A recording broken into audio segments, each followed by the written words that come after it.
Bienvenidos a esta exploración. Hoy vamos a analizar a fondo un material que ha llamado nuestra atención. Se trata de una guía estratégica con un título bastante directo. 30 días para conquistar el español. Suena potente, ¿verdad? La promesa es, ofrecer un plan detallado para conseguir un avance notable en español en solo un mes. Ojo, no hablamos de una fluidez total de ser bilingüe en 30 días.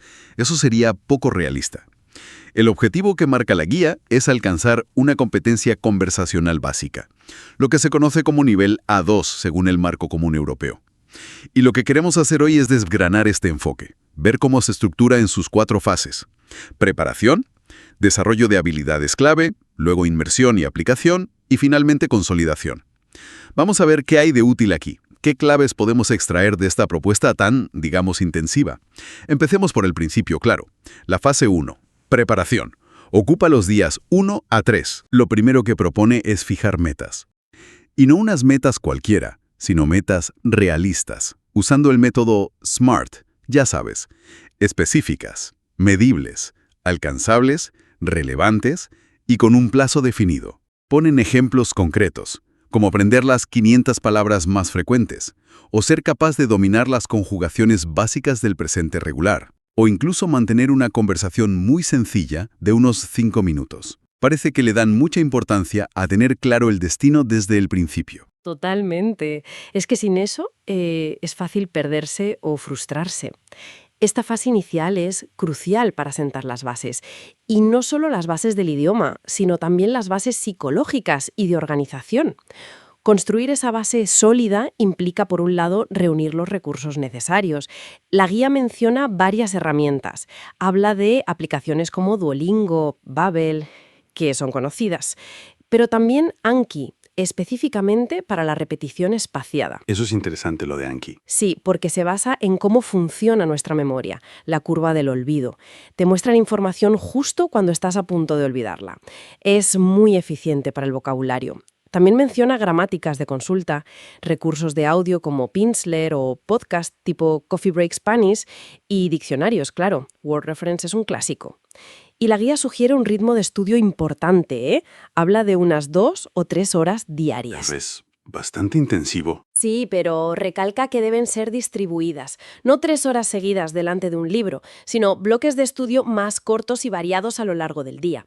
Y junto a los recursos, el otro pilar de esta fase es familiarizarse con la estructura básica del español. Entender un poco cómo suena el idioma, la fonética. Esas 5 vocales que suenan siempre igual, a diferencia del inglés, por ejemplo. Ajá. Aunque luego está el reto de la R, vibrante, claro. La famosa R. Exacto. Y entender conceptos clave, como las conjugaciones verbales, que los verbos cambian según quién habla y cuándo, o el género de los sustantivos, eso de masculino y femenino. El día 3, según la guía, se dedica específicamente a asimilar estos conceptos básicos.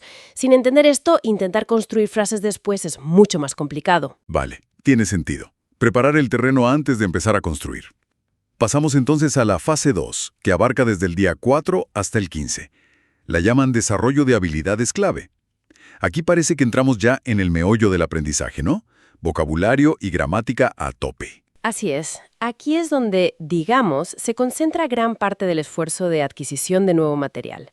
Y el enfoque es muy pragmático. Se centra en las 500 palabras más comunes del español. La guía argumenta que con esas 500 palabras ya se puede entender o manejar cerca del 85% de las conversaciones cotidianas. Un porcentaje altísimo. ¿De verdad tanto? Bueno, es una estimación basada en estudios de frecuencia léxica. Obviamente depende del tipo de conversación, pero para un nivel básico da una cobertura sorprendente. Y para aprenderlas propone estrategias concretas. El aprendizaje temático, por ejemplo, vocabulario de la casa, de la comida, la repetición espaciada, que ya mencionamos con Anki, y técnicas de mnemotecnia para ayudar a recordar. Pero la meta que marca es de 30 a 40 palabras nuevas al día. Esa sigue sonando muy exigente. ¿Lo justifica la guía de alguna manera? Lo presenta como un sprint. Reconoce que es un ritmo alto y que requiere una dedicación considerable. No es un método para aprender relajadamente, dedicando 15 minutos al día. Por eso insiste tanto en las estrategias eficientes. No se trata solo de mirar una lista, sino de trabajar activamente con esas palabras. En cuanto a la gramática, el foco también es muy selectivo. Nada de intentar aprender todos los tiempos verbales de golpe. Se centra en el presente de indicativo, que es el más útil al principio, los verbos regulares, arerir, también los artículos, el, la, los, las, un, una, y la estructura básica de la frase en español, que es sujeto, verbo, objeto, similar a otros idiomas europeos, lo cual facilita un poco las cosas. Entiendo. La idea es empezar a producir frases simples cuanto antes. Exacto, construir frases sencillas pero correctas desde el principio. Eso da confianza y asienta las bases. Vale, tenemos vocabulario y gramática, pero un idioma es también escuchar y hablar. ¿Cómo se integra eso en esta fase tan, digamos, teórica? No es solo teórica. La práctica oral y auditiva se integra desde ya. Para la escucha recomienda empezar con escucha activa. ¿Qué significa eso? Pues usar materiales sencillos, como vídeos cortos. Ponen el ejemplo de Pocoyo, que es para niños y tiene un lenguaje muy claro. Ajá. Y sugiere usar subtítulos, pero en español, no en el idioma nativo, para asociar el sonido con la palabra escrita. Y luego, una técnica que mencionan mucho es el shadowing. Shadowing, ¿qué es exactamente? Consiste en escuchar un audio en español e intentar repetirlo casi al mismo tiempo, imitando la pronunciación, el ritmo, la entonación, como si fueras la sombra del hablante. Suena complicado. Lo es al principio, pero es muy potente. Recursos como Pimsleur, que se basan en la repetición oral, son ideales para esto. Ayuda a soltar la lengua y a pillar la musicalidad del idioma. Y para la práctica del habla, como al principio da vergüenza hablar con otros, sugiere grabarse a uno mismo, diciendo frases o palabras. Ah, buena idea. O usar herramientas online que dan feedback sobre la pronunciación. La clave es empezar a producir sonidos, acostumbrarse a escucharse hablar en español, aunque sea solo. Muy bien. Fase intensa esta segunda. ¿Avanzamos? Fase 3, del día 16 al 25. Inmersión y aplicación. Aquí parece que la guía quiere sacar al estudiante de la burbuja del estudio y meterlo más en contacto con el idioma real. La palabra clave es inmersión. ¿Cómo se plantea? Pues de varias maneras. Por un lado, transformando el entorno personal.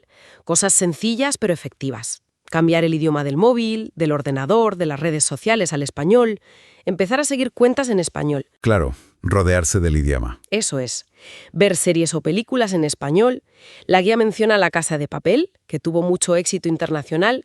Al principio, quizás con subtítulos en español, luego intentar sin ellos. Escuchar música en español, podcast para estudiantes o nativos sobre temas que interesen. Incluso etiquetar objetos por casa con post-its con su nombre en español. La silla, la mesa, la ventana. Parece buscar una exposición constante. Sí, dedica al menos una hora diaria específicamente a esta inmersión activa. Pero la idea es que el español esté presente de fondo, todo el tiempo posible. Pero, como decías, no es solo inmersión pasiva, de recibir. Lo más interesante de esta fase es cómo se combina con la aplicación práctica con el uso activo del idioma. Aquí es donde la guía empuja a buscar oportunidades para interactuar. Menciona explícitamente los intercambios lingüísticos. Tipo Tandem. Exacto. Usar aplicaciones como Tandem o HelloTalk para encontrar hablantes nativos de español que quieran aprender tu idioma y practicar conversando. Media hora en español, media hora en su idioma. También propone simular situaciones reales. Prepararse diálogos para pedir comida en un restaurante, preguntar por una dirección, comprar algo en una tienda. Y practicarlos aunque sea solo. Perder el miedo a usarlo. Justo, y también la parte escrita. Empezar a escribir textos cortos, de 50 a 100 palabras. Un pequeño diario, describir tu día, un email sencillo. Y muy importante buscar corrección para esos textos. Plataformas como italki tienen tutores que pueden corregir textos y dar feedback. Pasar de solo recibir información a producir y buscar mejorar esa producción. Y veo que también introduce elementos culturales en esta fase. Habla de cocinar platos típicos, leer sobre tradiciones o fiestas, incluso intentar leer libros sencillos. Menciona El Principito. Sí, esto es fundamental. La cultura no se ve solo como algo extra o motivacional, sino como una herramienta de aprendizaje más. Aprender el idioma conectado a su contexto cultural lo hace más significativo, más memorable, entender por qué se dicen ciertas cosas, cómo vive la gente que habla ese idioma. Además, claro, aumenta la motivación. Si te interesa la gastronomía española, aprender vocabulario de cocina mientras preparas una tortilla de patatas es mucho más atractivo. Tiene lógica. Conecta el aprendizaje con intereses personales. Y llegamos a la última etapa, La fase 4. Consolidación. Son los últimos días, del 26 al 30, la recta final. Se trata solo de repasar todo lo visto. Es repasar, sí, pero sobre todo es refinar y autoevaluarse. No es solo un repaso pasivo. Por supuesto, hay que revisar todo el vocabulario aprendido, y Anki sigue siendo útil para eso. Pero el foco está en identificar conscientemente los puntos débiles. Quizás los verbos irregulares que más cuestan, o el uso de los pronombres de objeto directo, lo, la, los, las, que suelen ser difíciles, y dedicar tiempo específico a practicar esas áreas. O sea, un repaso dirigido. Exacto. Y la otra parte clave es la autoevaluación. La guía sugiere formas de medir el progreso de manera objetiva. Por ejemplo, grabarse manteniendo una conversación simulada y luego escucharse para detectar errores o áreas de mejora. O escribir un texto un poco más largo que al principio y compararlo. Intentar escuchar un audio o un podcast corto y ver cuánto se entiende realmente. Esta autoevaluación ayuda a ver lo que se ha conseguido, que es motivador. Y también a identificar dónde hay que seguir trabajando después de estos 30 días, porque la guía es clara en esto. Este plan intensivo es un punto de partida muy sólido, un acelerón inicial, pero no el final del aprendizaje. Entiendo. ¿Y en esta fase final se trabaja algo más la fluidez? Sí, se introducen ejercicios para empezar a ganar un poco más de agilidad al hablar. Cosas como ejercicios de respuesta rápida a preguntas sencillas, intentar mantener conversaciones un poquito más largas, quizás de 10 minutos, sobre temas conocidos, o practicar narrando historias simples o describiendo rutinas diarias. El objetivo es empezar a conectar las frases de forma un poco más natural, a pensar un poco menos antes de hablar. Vale, parece una fase de cierre bastante completa. Y por lo que veo, la guía no se olvida del aspecto psicológico, ¿verdad? Menciona la mentalidad. Efectivamente, y es algo que recalca a lo largo de todo el proceso, pero quizás más hacia el final, cuando el cansancio puede aparecer. Habla de la importancia de adoptar una mentalidad de crecimiento. Esto es, ver los errores no como un fracaso o una señal de que no vales para esto, sino como parte natural del aprendizaje, como oportunidades para mejorar. Eso es clave en cualquier aprendizaje, supongo. Fundamental. Y también insiste en la necesidad de formar hábitos de estudio consistentes, la disciplina. Porque un plan tan intensivo como este, de 30 días, requiere constancia. Sin esa fortaleza mental para superar la frustración cuando algo no sale y sin esa rutina de estudio diario, es muy fácil abandonar, sobre todo si se llega a una meseta, a ese punto donde parece que no se avanza. Entonces, si tuvieras que resumir la esencia de este plan 30 días para conquistar el español, ¿cuál dirías que es su principal fortaleza o su filosofía? Parece una mezcla de pragmatismo muy enfocado y disciplina casi militar. Más útil al principio. Ese vocabulario de alta frecuencia, la gramática básica funcional. No perder tiempo con cosas secundarias. Y por otro lado, la combinación de eso con práctica activa y aplicación inmediata desde el día 1. No esperar a saber mucho para empezar a usarlo. Todo esto envuelto en una capa de inmersión, para que el idioma esté siempre presente y apoyado por esa mentalidad de constancia y resiliencia. La propuesta es que esta fórmula concentrada, este sprint, permite construir esa base sólida del nivel A2 de una forma mucho más rápida de lo habitual. Sienta las bases para seguir aprendiendo después con más autonomía. Muy interesante el enfoque. Y me quedo con una reflexión que surge de cómo la guía integra la cultura como herramienta. Si la cultura es tan potente para motivar y contextualizar, uno se pregunta, ¿qué potencial tendría un enfoque aún más radicalmente cultural? Imagina aprender español casi exclusivamente a través de un nicho cultural que apasione a alguien.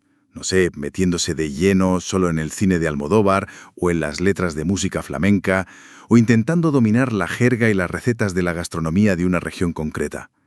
¿Podría ser esa una vía alternativa? Quizá menos estructurada que esta guía, pero potencialmente muy poderosa por la conexión emocional, ¿no crees? Una vía para explorar. Thanks for joining us. If you enjoyed this episode, please subscribe, like, and share with your friends.